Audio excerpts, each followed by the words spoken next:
Hello, All hello. right, on the count of three, two, one, action.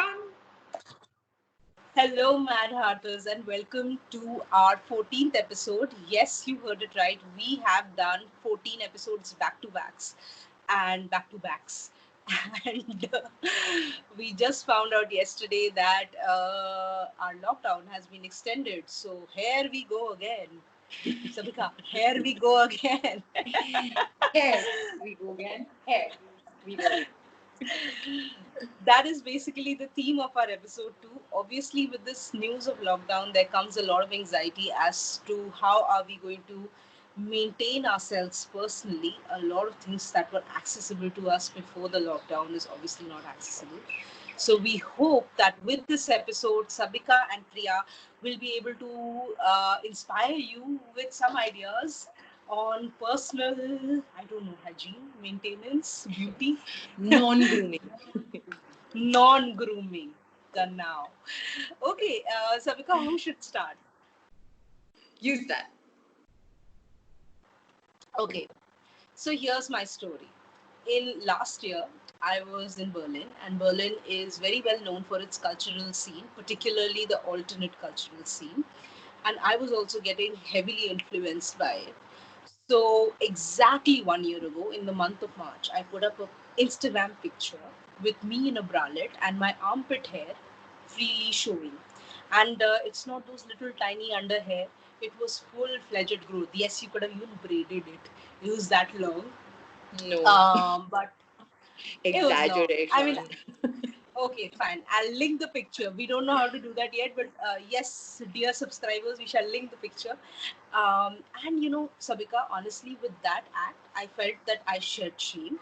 Of course, before I was able to post that picture, I know there was a lot of back and forth. I even texted that picture to you because I was like, is this good enough for social media?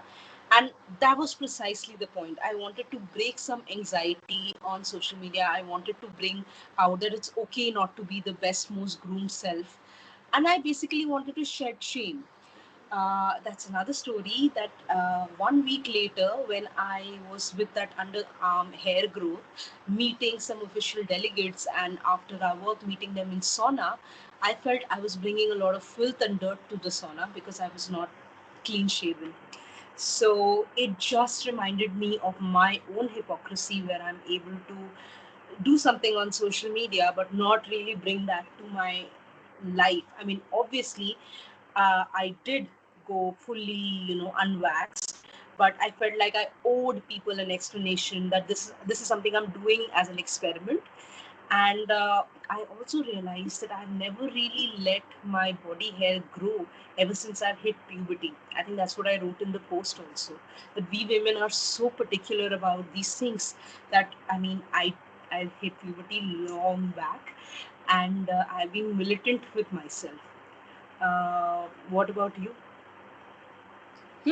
So, my story is mostly about wanting to shave my hair off for almost 6 years and then finally doing it very, very spontaneously. And yeah, it was quite interesting that it was this spontaneous that it didn't even occur to me that my own mother was arriving in the city the next morning. So, I mean, it's interesting to note that like when you really want to do something and you're really in the moment, you don't do the math. And the next morning, eventually I had to request my sister, so both of us were living out of Bangalore and my mother was coming to Bangalore from Delhi. So I was like, telling my sibling, can't you go and pick her up from the railway station? And she was supposed to come and stay with me only. So I was like, kab tak chubao yaar, Savika. And the interesting thing is that I wasn't alone in doing this.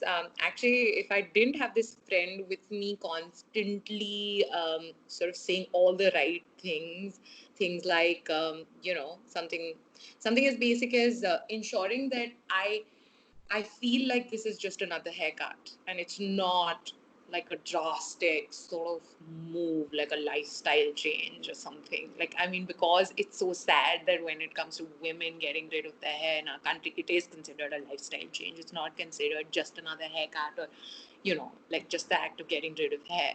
So I just find it so interesting that on some part of your body having hair, if you're a woman, is a problem, and on some part of your body not having hair, if you're a woman, is a problem.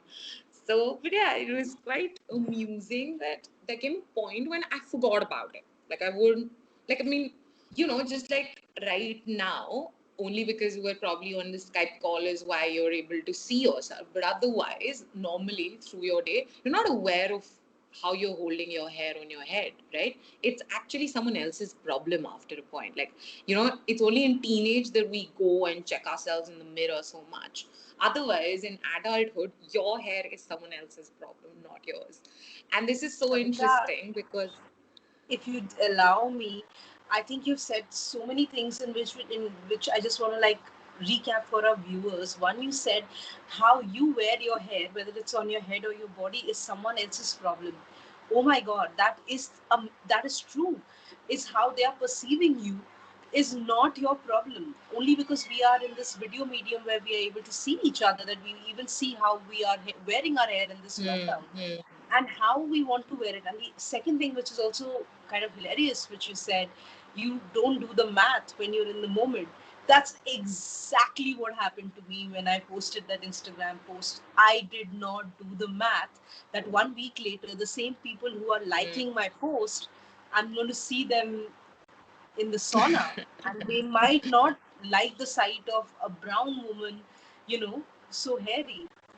I also think it's a cultural problem. And I mean, when you were talking about the country and the country's context of hair, I still remember how widows were made to shave their head in Hinduism. And I think that is a longer discussion which we can carry out in another Narhat video, maybe. But I want to ask you something else. Huh? So you completely shaved your head and you were all out. How was the Tinder response?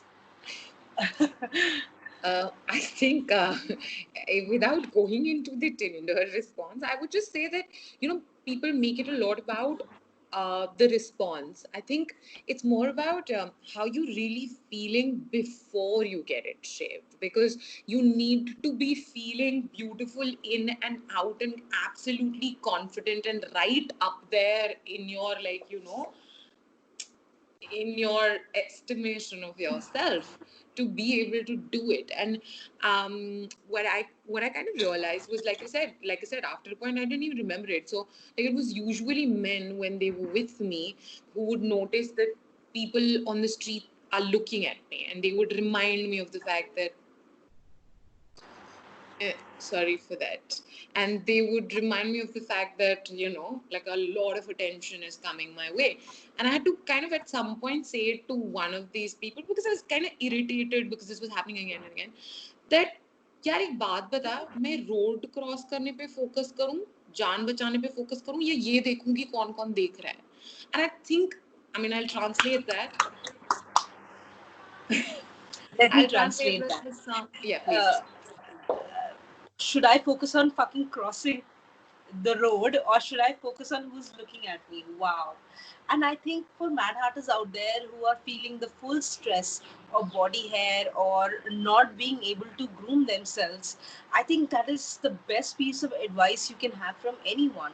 Just focus on living the day with the best possible tools you have. You may not have a tweezer at home, but you may still have scissor.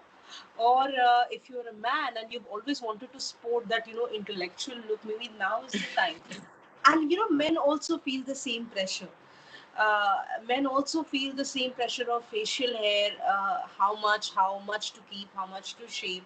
So I think in this sport, I mean, obviously women more than men, but I think we are all in this together. Yeah, let's just forgive each Absolutely. other for our follies. And just a special note of thanks to my brother-in-law and my mother-in-law, who have so like casually started to ignore my footballer's legs, that I have started feeling one with the boys. I'm like, Woohoo!